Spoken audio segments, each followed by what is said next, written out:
There's an interesting audit, a forensic audit going on right now in Arizona. Yeah, we were going to ask you about that. What are your thoughts on that? Keep your eye on that. Well, I think it's going to be incredible. I think it's going to be eye-opening, and it's very interesting to watch Arizona.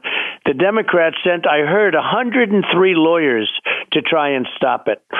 Now, if the vote's honest, they're doing a forensic, it's called a forensic audit of all the votes.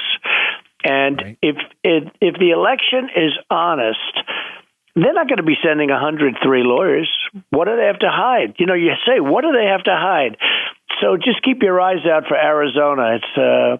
It's actually being broadcast live. It's live all over the place. So we'll see what happens. But I have a feeling I know what's going to happen. So Project Veritas caught a CNN staffer on tape where they basically admitted, quote, propaganda to get rid of Trump and, quote, our focus, CNN, was to remove Trump from office.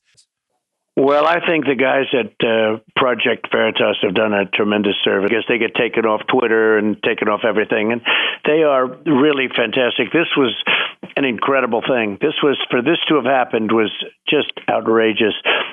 We knew it was happening anyway, Dan. Look, nobody doubted it, but now we have it from a pretty top executive. We have it there. What we're going to do with it, I don't know. Maybe we will do something with it, but we read the transcripts, and the lawyers can't even believe it. This is like a campaign contribution of magnitudes like nobody's ever seen before. No, I won the election anyway. I ran 2 elections. I won them both as far as I'm concerned, and we'll see about a third.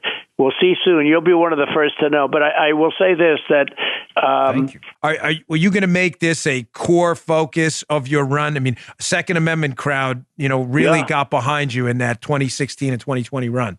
That's right. No, Second Amendment. I've been great for the Second Amendment. I haven't changed it. I haven't done anything to hurt it. I've saved it. It would have been, largely wiped out if I wasn't president, honest with you. But they had no courage on the election. They were gutless, and I'm very, very saddened by it, and so is the country. They didn't want to take it on. It was an issue that was so simple, and we actually had 20 states, including Texas. Texas led it. So because they say the president of the United States doesn't have the standing. Can you imagine that? The president doesn't have the standing to go before the Supreme Court. They said, and they threw it out. They didn't want to hear the case. But they say, President of the United States, how screwed up is a court system when they say the president of the United States doesn't have standing to fight a corrupt election? We'll see what happens. Watch Arizona, and we'll see what happens after that. The Super Bowl was number 1. And they didn't call it the Oscars. They called it the Academy Awards, which they should get back to. Now they call it the Oscars. And that's not the same as the Academy Awards. The Academy Awards are a much more elegant name. They should go back to the Academy Awards. They should go back 15 years and take a look at those great broadcasts from 15 years forward or back and do it. And stop being politically correct and do it. Tried to watch it, and it wasn't watchable.